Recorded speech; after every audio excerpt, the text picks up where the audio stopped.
In this video, we're covering the application of RubberGum for Insignia's second generation leak-free showers.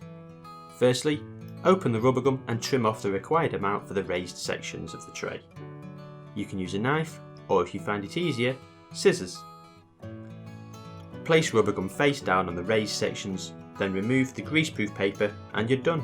It's as easy as that.